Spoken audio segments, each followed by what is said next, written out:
Hello, bachcho. Let's read the given question. The question says a beam of protons with speed 4 into 10 raised to 5 meter per second enters a uniform magnetic field of 0.3 Tesla at an angle of 60 degree to the magnetic field. The pitch of the resulting helical path of proton is close to mass of proton given a 1.67 10 raised to minus 27 kg. Charge on proton is 1.69 10 raised to minus 19 kg coulomb sorry. So option A हमें given है. अगर option की बात करें तो A is 2 centimetre, B is 5 centimetre, option C 12 centimetre, option D 4 centimetre. So for this question, जो key concept यहाँ पे we can use is the concept of motion of charge particle in magnetic field. So magnetic field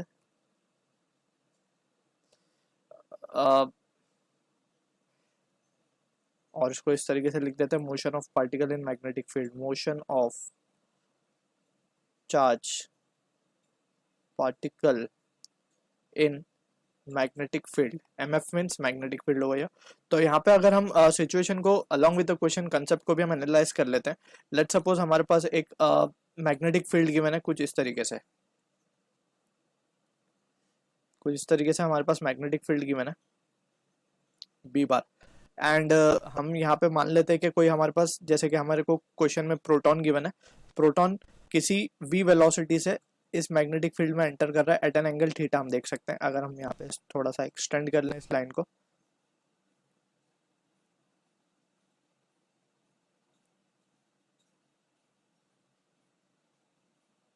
तो हम देख सकते हैं ये angle जो बना रहा है ये है थीटा एंगल पे. It is entering into the magnetic field. तो यहाँ पे इस वेलोसिटी के हम दो कंपोनेंट कर सकते हैं.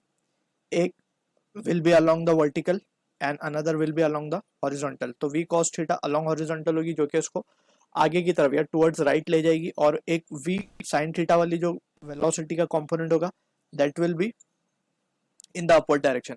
अब हमें पता है कि जो मैग्नेटिक फोर्स है, क्योंकि जब भी चार्ज पार्टिकल मोशन करता है inside a magnetic field it experience a force and that force is given by the expression F equals to QV sin theta. Right, we have already studied this formula. अब यहाँ पे अगर हम देखें v cos theta की वजह से तो कोई फोर्स आने नहीं वाला, बिकॉज यहाँ पे हम देख सकते हैं कि v cos थीटा और मैग्नेटिक फील्ड लाइन दोनों पैरेलल है आपस में. ठीक है, तो angle between them will be we can say 0 और sin 0 विल बी 0. तो फोर्स v cos थीटा की वजह से नहीं लगेगा, लेकिन v sin थीटा की वजह से जरूर लगेगा, बिकॉज v sin थीटा और मैग्नेटिक फील्ड आपस में परपेंडिकुलर है.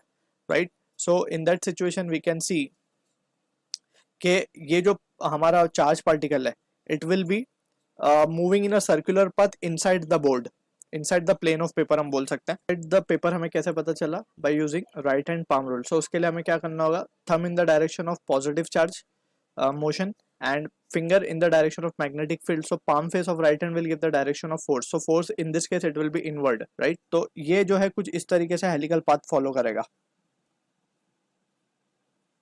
राइट, अब इस हेलिकल पाथ का ही हमें क्या पूछा है? द पिच पूछा है. पिच बेसिकली क्या होता है?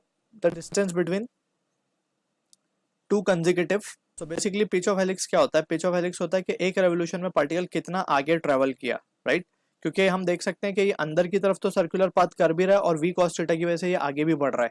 सो यहाँ पे हम देख सकते हैं कि ये जो पाथ होगा बेसिकली यहाँ से यहाँ तक का जो पाथ है एक सर्कुलर मोशन में ये कितना आगे की तरफ मूव हो गया उसे हम कहेंगे पिच. तो this is what the pitch is. तो यहाँ पे हमें पिच को ही निकालने बोला गया क्वेश्चन में, pitch of helical path basically.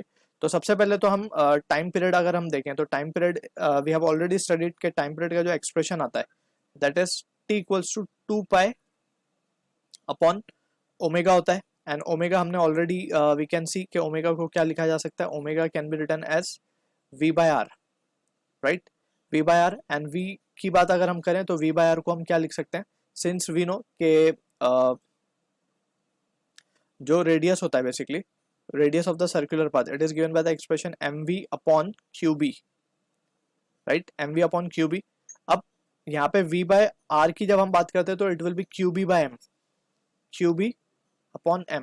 तो हम देख सकते हैं कि यहाँ पे जब हम वैल्यू सब्स्टिट्यूट करेंगे ओमेगा की एस qb बाय m तो ये आ जाएगा 2 पाई m बाय qb. अब हम देख सकते हैं टाइम पीरियड जो है वो इंडिपेंडेंट है वेलोसिटी के. ठीक है ना, तो चाहे वेलोसिटी v sin थीटा हो जिसकी वजह से ये सर्कुलर मोशन में आ रहा हो, ठीक है, चाहे वेलोसिटी v हो जस्ट, इट इज इंडिपेंडेंट. तो टाइम पीरियड का एक्सप्रेशन हमेशा हेलिकल पाथ के लिए हो कोई भी केस के लिए हो, जैसे कि फॉर एग्जांपल अगर स्ट्रेट मूव कर रहा हो पार्टिकल तभी भी हम टाइम पीरियड का फॉर्मूला, और अगर वो सर्कुलर पाथ में आ रहा है तो सर्कुलर पाथ में आने के लिए टाइम पीरियड बेसिकली हम लिखेंगे, वो लिखेंगे 2πm/qb। ठीक है, ये हो गया टाइम पीरियड। एक सर्कुलर मोशन के लिए कितना टाइम लग गया उसको, 2πm/qb।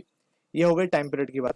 अब अगर हम बात करें रेडियस की, ठीक है, तो रेडियस की बात हम क्या लिख सकते हैं, r will be equals to m v sin theta. कौन सी वेलोसिटी कंपोनेंट की वजह से सर्कुलर पाथ में आया, v sin theta, right. So हम v sin theta m v sine theta upon q b लिखेंगे, जैसे हमने यहाँ पे लिखा था m v upon q b. ये तो सिंपल जब था, जब एक स्ट्रेट पाथ में चार्ज पार्टिकल जो है मैग्नेटिक फील्ड के अंदर मूव कर रहा है। अगर हम इसका केस देख लें यहाँ पे, तो कुछ इस तरीके से केस होता है। ये हमारा मैग्नेटिक फील्ड लेट से अगर इनवर्ड है एंड चार्ज पार्टिकल हॉरिजॉन्टली इसके अंदर एंटर कर रहा है, तो जो रेडियस आएगा और जो ये सर्कुलर पाथ लेगा इस तरीके से, तो वो सर्कुलर पाथ का radius m v by q b से दिया जाता है, राइट। अब यहाँ पे जो v है दैट इज वेलोसिटी कंपोनेंट जिसकी वजह से सर्कुलर पाथ में है, वो है v sin थीटा। तो हमने v की जगह v sin थीटा सब्स्टिट्यूट कर दिया, दैट्स इट, राइट। अब हम क्या देख सकते हैं, हमें चाहिए पिच ऑफ हेलिकल पाथ, तो we can say pitch of helix. इसको हम क्या लिख सकते हैं, it will be simply distance travelled है एक्चुअली। जैसे हमने देखा कि एक रोटेशन में, एक कंप्लीट सर्कुलर रोटेशन में कितना आगे मूव हुआ। सो टाइम पीरियड तो हमें पता है, जस्ट रेडियस भी हम इसका निकाल सकते हैं। तो एक कंप्लीट रोटेशन के लिए टाइम लगा है t, और किस स्पीड से आगे बढ़ रहा है, v cos थीटा से। देख सकते हैं हम v cos थीटा से आगे बढ़ रहा है। सो जस्ट हमने distance is equals to speed into time कर दिया यहाँ पे। तो t की वैल्यू क्या है, 2πm upon qb, right, into v cos theta. Just अब हम वैल्यूज प्लग इन कर देंगे and will be having the answer for the question. तो इसको अगर हम मान ले लेट्स से d है, तो therefore d will be equals to 2 pi, mass has been given as 1.67 10 raised to minus 27 divided by q 1.69 10 raised to minus 19 into b is 0.3, right। into v cos theta की बात करें तो v हमें given है 4 into 10 raised to 5 into cos theta, cos 60 is half। तो finally we can see ये जो result आएगा हमारे पास, that comes out to B,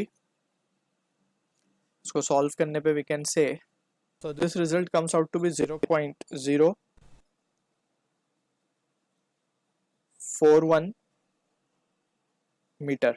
अब हमें आंसर सेंटीमीटर में गिवन है, तो just we need to multiply it with 100, so ये हो जाएगा 4.1 centimetre. So closest answer possible with this is option D. So I hope you understood the solution. All the best.